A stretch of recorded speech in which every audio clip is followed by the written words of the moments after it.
നമസ്കാരം.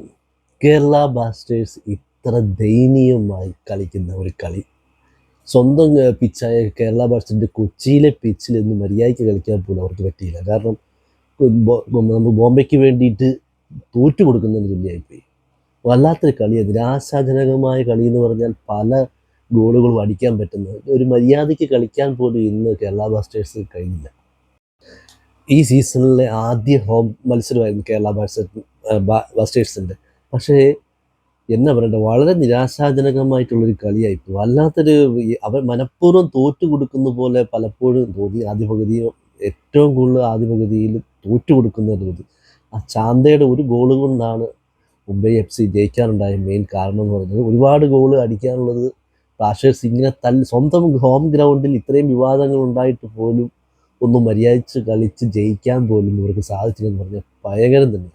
അവസാന നിമിഷത്തെ ആ ഹെഡർ റഫറി വരെ താഴെ പോകുന്ന രീതിയിലുള്ള ഹെഡറായിരുന്നു. വളരെ അത് കണ്ടപ്പോൾ തന്നെ അതൊരു ഗോളായി മാറിയിരുന്നെങ്കിൽ അല്ലേ, ആ ഹെഡർ കണ്ടവർക്ക് അറിയാൻ പറ്റും എന്ത് കളിയല്ലേ കളിക്കുന്നത് കേരള ബ്ലാസ്റ്റേഴ്സ്. ഞാനിങ്ങനെ വീണ്ടും വീണ്ടും പറയുന്നത് വെച്ചാൽ നമ്മുടെ കേരളത്തിൻ്റെ ആ ഒരു അഭിമാന നിമിഷം എന്ന് വിചാരിച്ച് നമ്മുടെ ഹോം ഗ്രൗണ്ടിൽ വന്ന് കളിക്കുമ്പോൾ ഇമ്മാതിരി കളിയല്ലല്ലോ കാണിക്കേണ്ടത്. ഇത്ര ദയനീയമായി കളിച്ച് ഒരു ഒരു ഗോളിൽ തോക്കുക എന്ന് പറഞ്ഞാൽ വളരെ സങ്കടമുള്ളൊരു കാര്യം. എടുത്ത് പറയാനുള്ള ഒരു കാരണം എന്ന് പറഞ്ഞാൽ പെരേഡ് നമ്മുടെ ശരിക്കും കേരള ബ്ലാസ്റ്റേഴ്സ് നേരത്തെ കളിക്കാരനാണ്.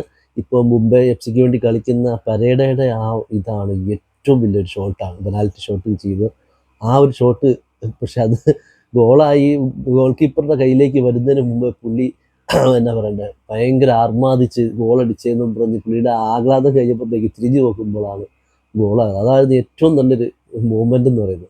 ആദ്യ 2 മത്സരങ്ങളും ബോംബെ ഇപ്പം നിലവിൽ ജയിച്ചിരിക്കുകയാണ്. കേരളമാണ് തോറ്റ് നിൽക്കുന്നത്.